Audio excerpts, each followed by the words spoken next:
मुंबईच्या दिशेने मनोज जरांगे निघालेले आहेत, मात्र उपोषणासाठी परवानगी नाकारण्यात आलेली आहे। काय नेमकं नमूद करण्यात आलेलं आहे या पत्रामध्ये?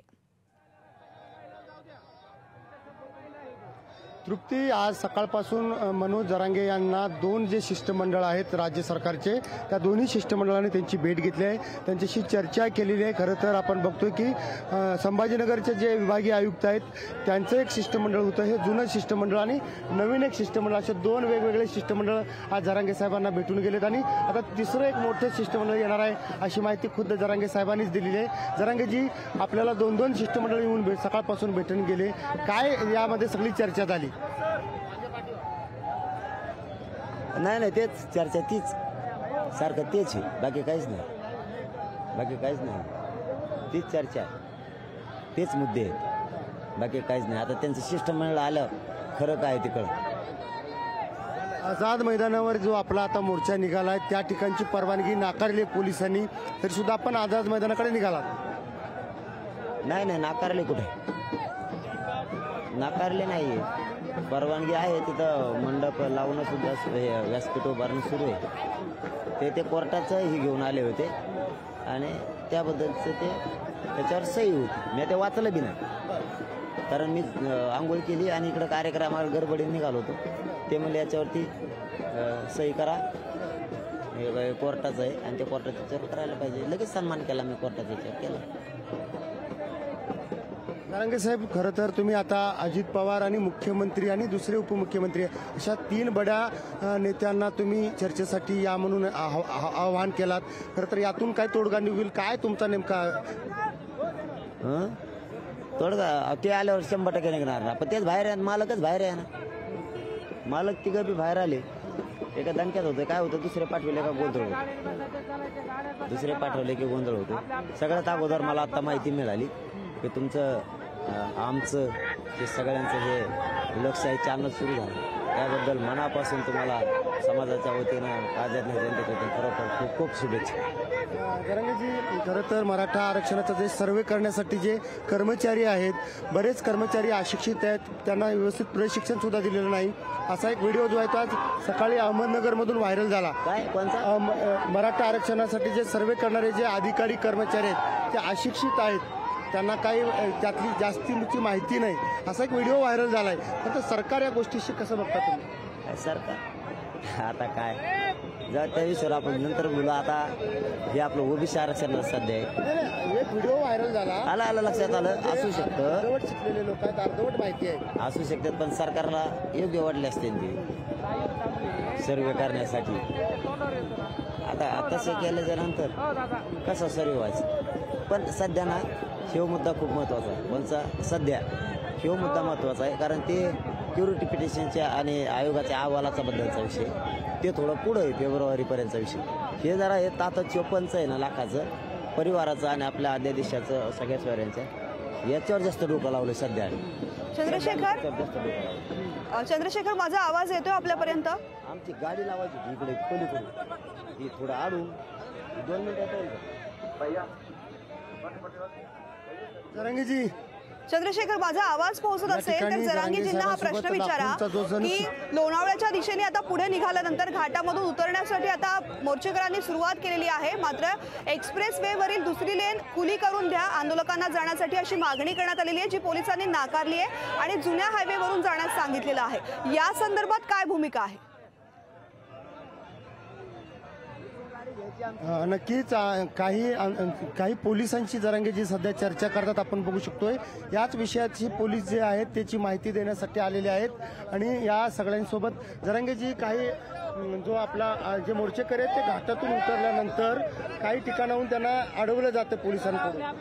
कुणाला? घाटातून खाली उतरल्यानंतर एक्सप्रेस हायवेवरून पोलीस जातात, त्यांना मोर्चेकऱ्यांना जाण्यासाठी अडवलं जातं। एक्सप्रेसने जाऊ नका म्हणतायत का? मग आपला जुना मार्ग आहे ना आमचा, खारघर पनवेल मार्गे वाशीला कोंडी झाली त्या ठिकाणी, कोंडी झाली असतं, परंतु मग त्यांनी ते व्यवस्थित सांगून काढून पोलीस बांधवांनी घ्यावी, हे त्यांना विनंती की व्यवस्थित ते हे करून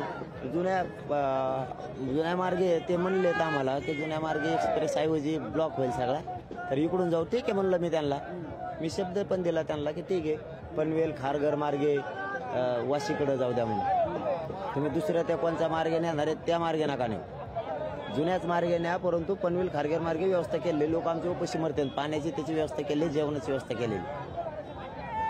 चंद्रशेखर, आणखी एक प्रश्न आज विचारायचा आहे आपल्या मनोज सभेमध्ये जरांगेजींना. संबोधताना म्हणालात की शेवटच्या क्षणापर्यंत मी समाजासोबत आहे, परंतु अजून जे तुम्हाला या ठिकाणी त्रास होतो त्यांनाही बघून घेण्याची तुम्ही भाषा केली. बघून म्हणजे वेगळ्या ह्याच्यात, भांडणाचे नाही, वेगळ्या ह्याच्यात, कारण पुढे आमच्याच हातात आहे. हा, बघून घेणे म्हणजे समाजाच्याच हातात आहे ती. हा, तुम्ही आम्हाला हे केल्यावर समाज तुम्हाला बघून घेणार ना, असं कसं? हा, मग बघून म्हणजे ते भांडणाची भाषा नाही, ती मराठवाड्याची भाषा बघून घेणार म्हणलं का तो टाइम आहे पुढं, मग तुला बघू, असं हे एक बोली भाषा आहे. म्हणजे वेगळा कुठला अर्थ नाही. हा, हे वेगळा अर्थ म्हणजे ते काही काही ठिकाणी निघतो बघून घेऊन, म्हणजे मग भांडणं करतो काय, त्याचा अर्थ तो नाही. जरांगेजी, अजून एक दुसरा महत्वाचा प्रश्न आहे. दोन जे शिष्टमंडळ आले त्या शिष्टमंडळासोबत नेमकी काय चर्चा झाली, काय मुद्दे त्यांनी मान्य केले? तर अजून तुमची मागणी तर आहेच आरक्षणाची, पण मला तर त्या शिष्टमंडळाचं लोडच यायला लागला आता. चर्चेचा शिष्टमंडळाचा काहीच नाही, तेच मुद्दे, काय करायची चर्चा, काय करता? सांगितलं ना काल तुम्हाला, परवा सांगितलं, 1.5 महिन्यापूर्वी सांगितलं की या मागण्या आहेत समाजाच्या, हे करा, बार बार तेच घेऊन येतात आणि तेच सांगत आहेत चर्चा फिसकटली म्हणून. अरे इथून डिवायडर आहे ना. जरांगे साहेब, अजून एक नवं शिष्टमंडळ तुमच्या भेटीसाठी आलं होतं.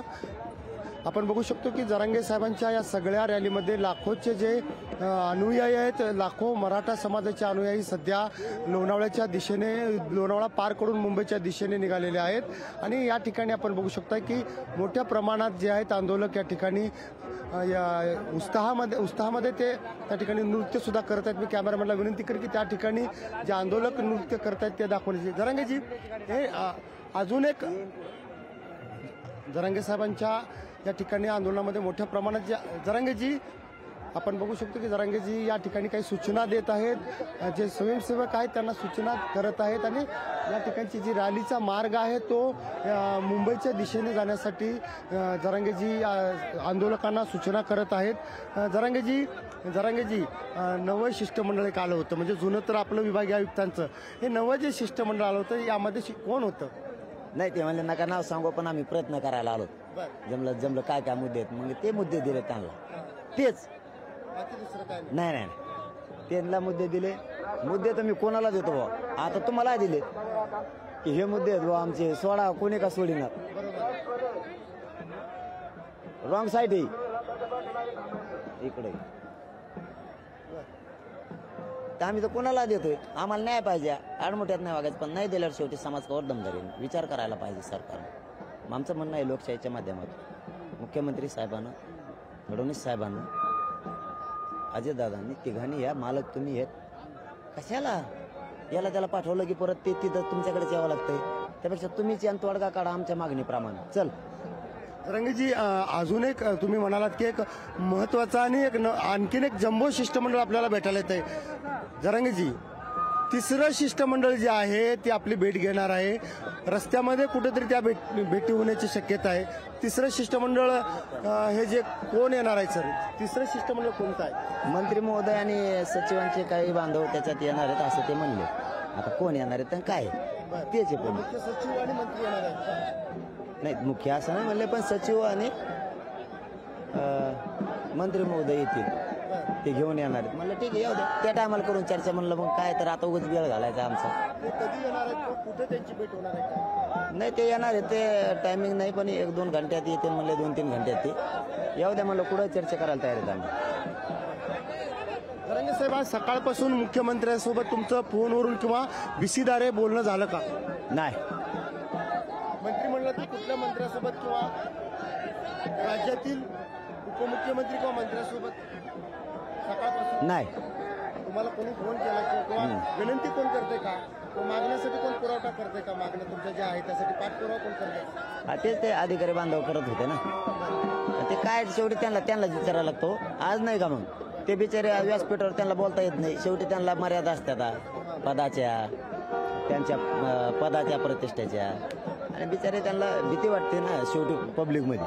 ते म्हणले आम्ही तिथं नाही येतो. म्हणलं मी येतो इकडे समाजाला विचारतो. हा जेवता जेवता म्हणलं मग माझा टाइम वाचन, जेवतो बी मी, जेवलो बी नाही आणि चर्चा पण होईल आणि ते येणार आहेत म्हणल्यावर मग काय झाली म्हणलं चर्चा, चला आपलं मुंबईकडं. ते आल्यावर पुन्हा ते म्हणते ते चर्चा होईल. सगळ्या आंदोलनामध्ये तुमची कन्या मोठ्या पद्धतीनं गावाकडे सुद्धा नेतृत्व करत आहे, तुमची मुलगी सुद्धा तुमच्यासारखंच नेतृत्व करते. तुम्ही इकडे मुंबईच्या दिशेला आणि मुलगी तुमचं जे नेतृत्व आहे ते गावाकडे आंतरवलीमध्ये करते, ती सुद्धा वडिलांना साथ देत आहे. हा शेवटी सगळा महाराष्ट्रच कुटुंब आहे. ते कुटुंब म्हणून करतात, कुटुंब म्हणून भेटायला पण येतात. लोक दवाखान्यात भेटायला येतात मला समाजाची, तसं कुटुंब सुद्धा समाज म्हणून भेटायला येतं. पण आंदोलनाच्या ठिकाणी नाही, कारण आंदोलनाच्या ठिकाणी माणसाची प्रेम माया जागृत होत असते आणि मग माणूस थोडासा हळवा होतो आणि थोडा मागच सरकत असतो काम करण्यापासून. त्यामुळे कुटुंब त्यावेळेस लक्षात नाही येऊ द्यायचं, माणूस चालतो पुढं. कारण परिवार असला की शेवटी प्रत्येक कुटुंबातला प्रमुख माणूस ह्यो ताठर पण असतो, तेवढा भावनिक पण असतो, तेवढा मायाळ पण असतो, त्याला ते जड जातं. त्यामुळे मी आंदोलनाकडे माझं कुटुंब कधीच येत. आठवण वगैरे येत नाही का मुलीची? मला समाजाने आठवणच येऊ दिली नाही. माईबापाची, कुटुंबाची लय प्रेम दिलं. जरांगेजी, आज आता साधारण 4 वाजलेले आहेत, तुम्हाला अपेक्षा आहे किंवा असं वाटतं का उपमुख्यमंत्री किंवा मुख्यमंत्री तुमच्या भेटीसाठी मुंबईवरून या दिशेने येतील? त्यांनी तिघांनी मनात घेतल्यावर काही होऊ शकतं, तिघांनी मनात घेतल्यावर काय होऊ शकतं. त्यांना जर जनता विठीस धरायची नसली तर काही होऊ शकतं. तिघं आल्यावर मार्ग सुद्धा लगेच निघू शकतो. मुख्यमंत्री जर तुमच्या भेटीसाठी आले तर मार्ग लगेच निघू शकतो? माझ्या भेटीसाठी नाही, जनता त्यांची. जनता येस, जनता त्यांची, जनता दैवत आहे त्यांच्यासाठी. जनतेच्या भेटीला येऊन तोडगा तिघं बी काढू शकते. अशा पद्धतीने काढतील. बरं, कसं वाटतंय, कसं तोडग्याचा मार्ग कसं सांगतो त्यांना. या म्हणायला सोपं आहे. 54 लाख म्हणून द्या, त्यांचे प्रमाणपत्र द्यायचे. 54 लाखांच्या परिवाराला द्यायचे. ते तर कायदाच सांगतो परिवाराला दिले पाहिजे. 54 लाख प्लस किती आकडा होतो त्याचा डाटा मला निश्चित एका एका नावासह कोणाला कोणाला प्रमाणपत्र दिले त्याचं नाव आणि सगळ्या स्वाऱ्यांचा कायदा तयार करा. म्हणजे काय होईल, आम्हाला जर माहित असलं 54 लाख यांना मिळाले तर आमचा त्याच्यातला स्वायरा शोधायचा प्रत्येकाला आणि मग त्या स्वायऱ्याला ज्याची नोंदणी घ्यायला नाही तो त्याच्याकडून घे. इतके सोपं आहे. आणि एका दिवसात शासन निर्णय होऊ शकतो. एका घंट्यात कॅबिनेट घेतले की शासन निर्णय झाला. इतकं सोपं आहे. पण द्यायचं नसेल मराठ्याला तर ते कशाला येते. पण मी चाललो मुंबईकडे, पण विनंती केली मी लोकशाहीच्या माध्यमातून. मुख्यमंत्र्यांनी तुम्हाला आश्वासन दिलं आणि आश्वासन किंवा लेखी पत्र दिलं, जी.आर. दिला तर तुम्ही आंदोलन या ठिकाणी स्थगित कराल? नाही, पण ते आता करतेत का नाही तर आधीच कशाला तसले शब्द घ्यायचे एवढ्या मोठ्या आंदोलनात. तुम्ही आव्हान केलं त्यांना? आपण ते आल्यावर मग आता ते ठरतील ना गोष्टी. आपण जर अगोदरच तो शब्द घेतला तर बरोबर नाही. अगं जर तरला काहीच किंमत नाही ना. एवढा मोठा समुदाय माझा एकत्र आलाय आणि यांच्याशी धोका आणि माझ्याकडून कदापि शक्य नाही, कधीच नाही. समाजाला माझ्याकडून धोका कधीच होऊ शकत नाही. समाज तुमच्यावरती प्रचंड विश्वास ठेवून आहे, परंतु मुख्यमंत्री आणि आपण बघू शकता की मोठ्या पद्धतीचा हा सगळा जल्लोष जरांगेजी पहिल्या दिवसापासून लोकशाही. तर मनोज जरांगे पाटील मुंबईच्या दिशेने निघालेले आहेत. त्यांचा मोर्चा आणि त्यांची ही मुलाखत आणि त्यांची जी भूमिका आहे या आंदोलनासंदर्भातली तुमच्यापर्यंत पोहोचत राहू. तुर्तास या बुलेटिनमध्ये इथेच थांबूयात. लोकशाही मराठी ऐका, पहा, जागरूक रहा.